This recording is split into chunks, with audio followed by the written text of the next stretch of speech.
ভাই আজকে হচ্ছে ডে 2। কালকে আমরা ফিরেছি রাত প্রায় 12টা-1টার দিকে।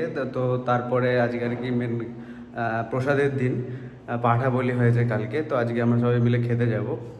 তো অলরেডি মা বাবা বাকি যারা থাকে রিলেটিভস যারা থাকে তারা সবাই চলে গেছে। তো কাজিনসরা অ্যাজ ইউজুয়াল আমরা আছি বাড়িতে।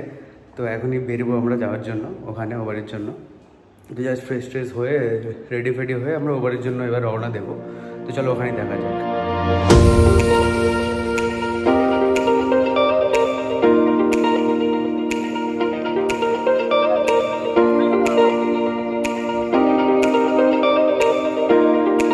তো আমাদের যার কিছুক্ষণের মধ্যেই মধ্যাহ্ন ভোজন স্টার্ট হয়ে গেছিলো। ঠাকুরের প্রসাদ আর কি সবাই মিলে খাওয়া হয় আর কি। তো দাদু সবাইকে আশেপাশে সবাইকে নিমন্ত্রণ করে। আমাদের বাড়ির আশেপাশে যারা থাকে বা দূরে যারা থাকে তারা আর কি সবাই মায়ের প্রসাদ খেয়ে যায়। আর যারা নিরামিষ খায় তাদের জন্য আলাদা রান্না করা হয়। তো খাওয়া দাওয়া কমপ্লিট করার পর রাত 8টা নাগাদ ঠাকুরকে আর কি বাইরে বার করে নেওয়া হয় বিসর্জন করে নেওয়ার জন্য।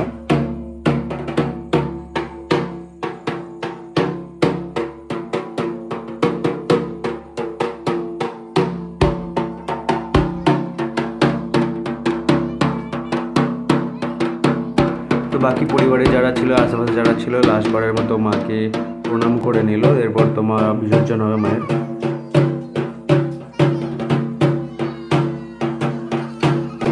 তো এরপরে মা এলো ঠাকুরকে আর কি বিদায় জানানোর জন্য।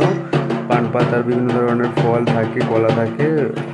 পরিবার এবং আশেপাশে সবাই আর কি জড়ো হয়েছে শেষবারের মতো মাকে দেখার জন্য। তো এরপরে আমাদের কিছু নিজস্ব রিচুয়াল থাকে। ঠাকুরকে আর কি গোল করে ঘোরা হয়, মা, মাসি এবং আমার একটা মামি সেটা করছে।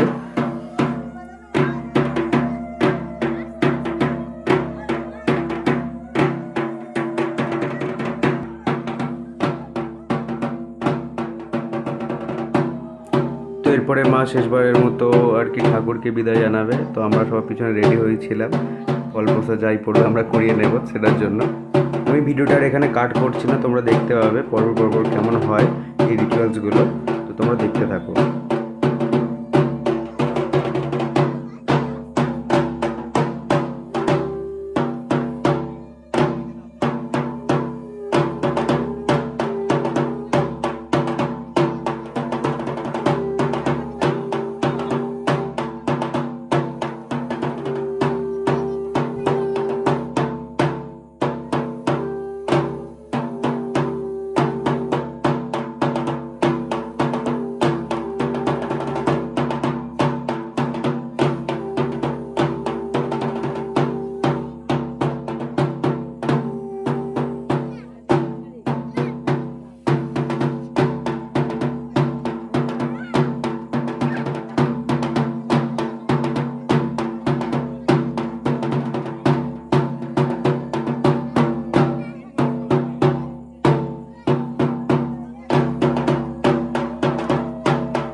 তারপর এবার মাসি এলো আর কি শেষবারের মতো ঠাকুরকে বিদায় জানানোর জন্য। তো সেম আর কি রিচুয়ালস মাসিও ফলো করবে।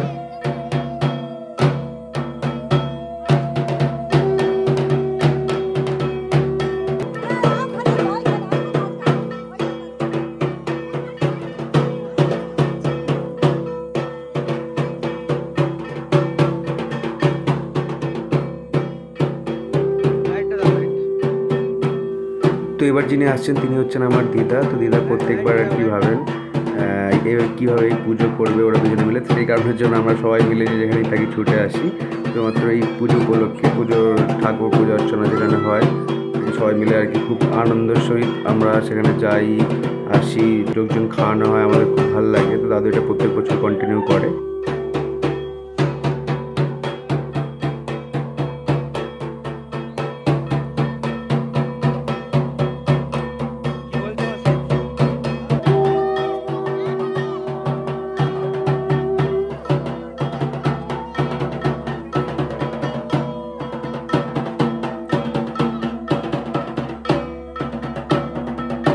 তো এবার আর কি ঠাকুরকে বিসর্জন করার জন্য একটা ভ্যানে আর কি তোলা হবে, সেই ভ্যানে করে আর কি আমাদের গোটা গ্রাম ঘোরানো হবে। তো গ্রাম ঘোরানোর পর অবশেষে আমাদের পাশে যে পুকুরটায় আমরা আর কি ঘট আনতে গেছিলাম সেই পুকুরটায় আমাদের আর কি ঠাকুরটা বিসর্জন হয়ে থাকে।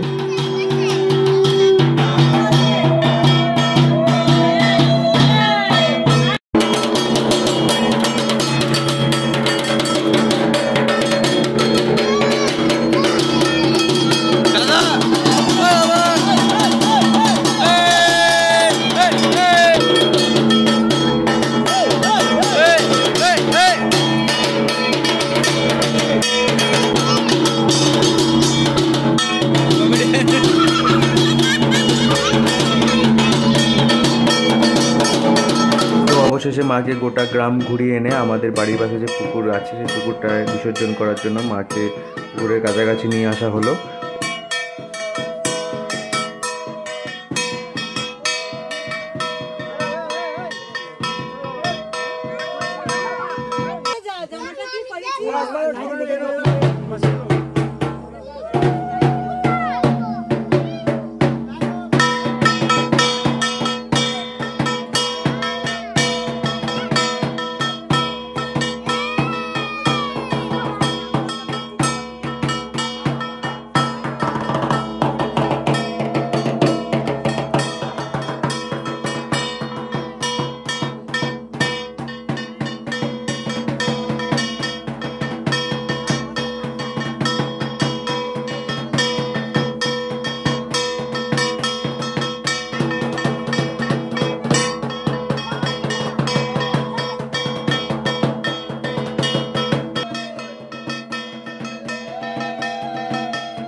তো মাকে বিসর্জন করে আসার পর সবারই মন আর কি খুব খারাপ থাকে। তো সেই কারণের জন্য আমাদের বাড়ির পাশে বিভিন্ন মামারা আছে, তারা আর কি ওই যে ঘাটের রাস্তা থেকে বাড়ির রাস্তা পর্যন্ত আসার জন্য মজা করে আসার জন্য কিছু গান তারা করে। তো তোমরা শুনে নাও কেমন গান তারা করে।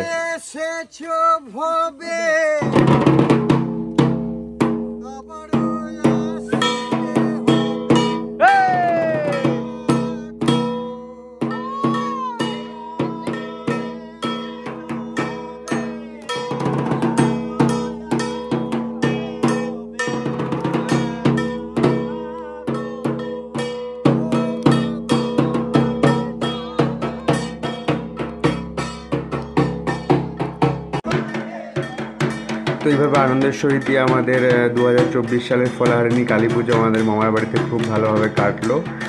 সবাই খুব মজা করেছি। তো যাই হোক, পরের বছর পুজোতে মানে 2025 সালের ফলাহারিণী কালী পুজোয় আমরা সবাই আবার যেখানেই থাকি আবার সবাই এক জায়গায় ফিরে আসবো। তো চলো, তোমার সাথে পরের ভিডিও দেখা হবে। ততক্ষণ গুড বাই।